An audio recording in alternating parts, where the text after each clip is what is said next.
So today is National Homemade Bread Day, so I thought we could make some bread together. This is a really easy bread. You don't even need a mixer. You can mix it by hand. You don't need to knead it. You won't have any yeast, no oil, no butter, no flour, no sugar. So it's really easy to make, and I usually call it my Trader Joe's bread because you can actually get all the ingredients from Trader Joe's, but it's also gluten-free and totally vegan.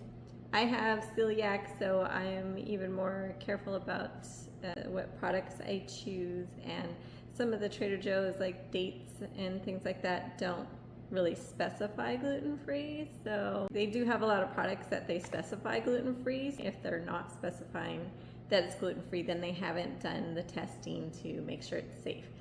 So there's other brands out there, but you also don't have to have Trader Joe's brands of items. You can swap them out, and the good thing about this recipe is you can play around with it and totally change the flavors. Like you can make banana bread, or I've done like olives and figs and balsamic, things like that.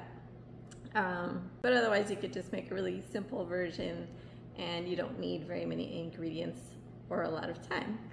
So go ahead and preheat your oven to 350, and I'll show the ingredients first and then we'll talk about lining the loaf pan with some parchment paper. You'll need oats, rolled oats, and I like to use the Trader Joe's Ancient Grains mix.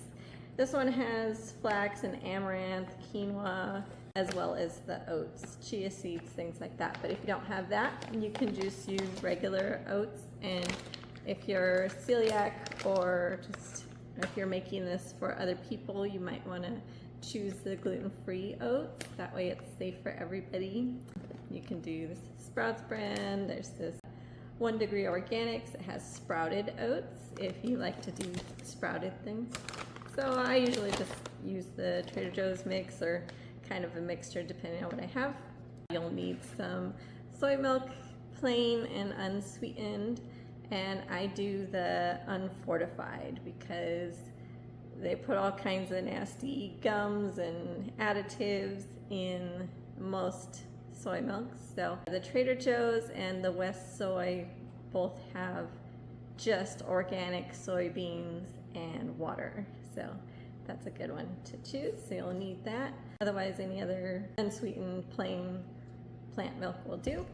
You'll need a couple of dates, 3 dates. You could do the medjool, or you can do just the daglet dates. Or you can use, if you've made homemade date paste or something like that, you can use that as well.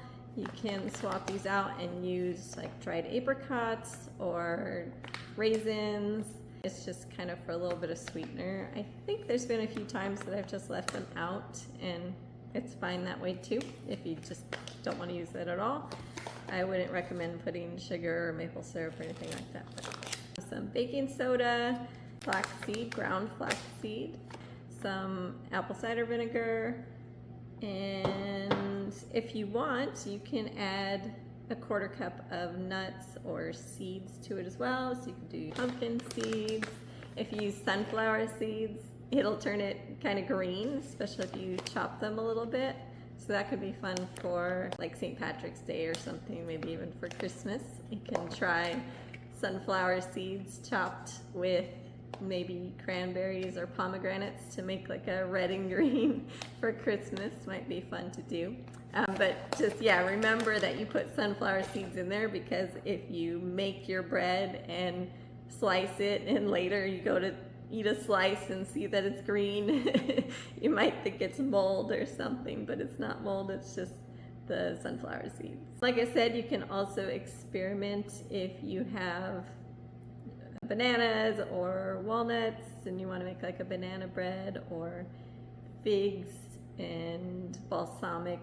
You can use nutritional yeast to make it a little bit cheesy, things like that. So next we're going to line the loaf pan with parchment paper.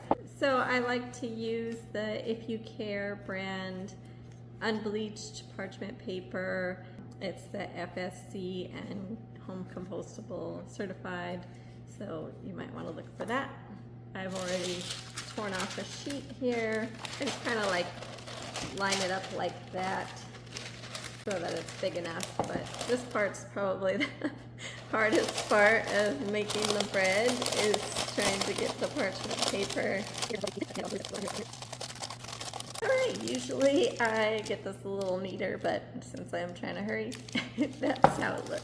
So that's ready, and we'll get a large mixing bowl and we'll get started.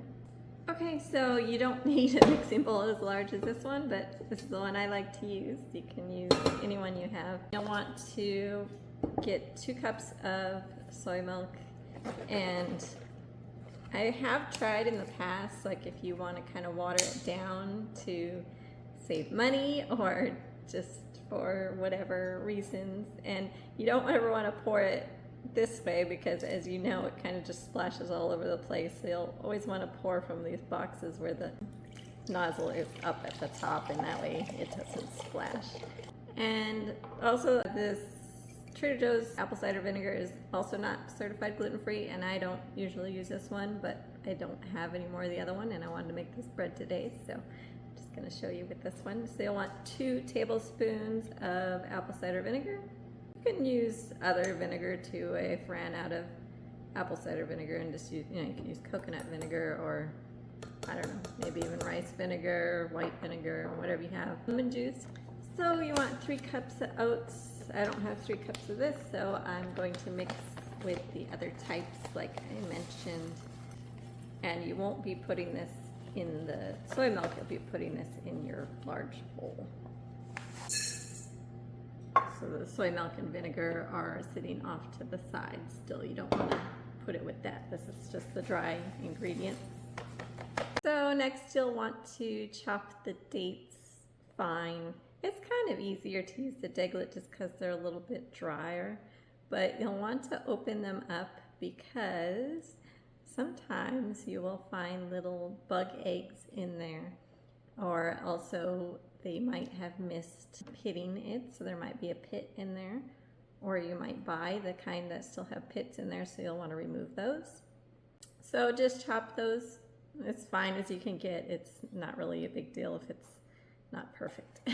And if you use raisins or dried apricots, you want kind of like a neutral flavored dried fruit so that your bread goes with a lot of different things, because surprisingly you can use this bread, to be kind of like towards the sweeter end, or you can also use it like it's an avocado toast kind of more savory end. Then you're going to put those in with the dry ingredients. Sticky. Okay, next is baking soda. You'll want a teaspoon of that.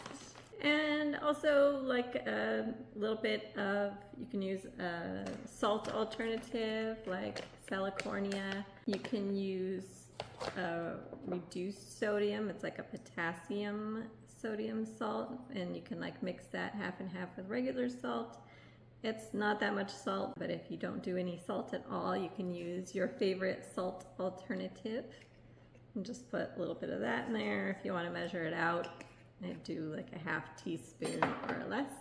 Next is where you'll do your flaxseed, and I didn't mention earlier, but if you want, you could have also put the flax into the milk and vinegar mixture. It kind of thickens it. Otherwise, just put it into the dry ingredients. We're almost done. So whatever else you wanted to add, you don't have to add any nuts or seeds. If you're trying to keep it on the lower fat side, you can add, if you were doing something crazy, something different, if you wanted to do the Christmas bread or maybe do like a pumpkin style bread, go ahead and mix that in here. I think I'll just do, and you'll want to do about, when you do the add-ons at this point, it's usually about like 1/4 to 1/3 of a cup. That's what I've experimented with. I haven't really experimented with going a lot higher than that. To measure those out, and then you're going to put in your milk mixture. And when you put that in, it's pretty clumpy because it's kind of like a buttermilk. When you put the vinegar or lemon juice into the milk, it makes like a buttermilk. So next you'll want to stir it. You can pick your favorite weapon here, but I kind of just mix it with the regular plain silicone spatula. it works fine. You don't really need this. But if that's what you have or that's what you like to use, go for it. You can use a fork if you don't have anything fancy. That's what I like so much about this bread. You don't have to have a mixer. You don't have to do the yeast. You don't have to wait for it to rise or knead it. Most of the reason of stirring it, besides getting everything mixed together, is to kind of break up those dates that you chopped. Put that into your loaf pan. Just smooth that out so that your oats are under the liquid as best you can. It won't look like your traditional dough in any way. It's kind of just like a liquid and raw oats look, and that's what you're going for. So go ahead and put that in the oven for 1 hour. Okay, it's done. That's what it looks like. Just kind of lightly brown on the top. And you'll want to let that sit in the loaf pan for 10 minutes. And then you'll just lift the whole parchment paper and loaf and put it on a cooling rack. And let that cool completely before cutting it. And that way you'll make sure it's firmed up, and when you cut it, it'll stay together without falling apart. So once it's cooled, I'll show you what that looks like. So it's all ready to go. I cooled it in here for 10 minutes, and then I put the whole thing on my cooling rack for 30 minutes. And it's still kind of warm to the touch, but it's not hot. I don't have a bread knife, so I usually use this cheese knife, I think it is.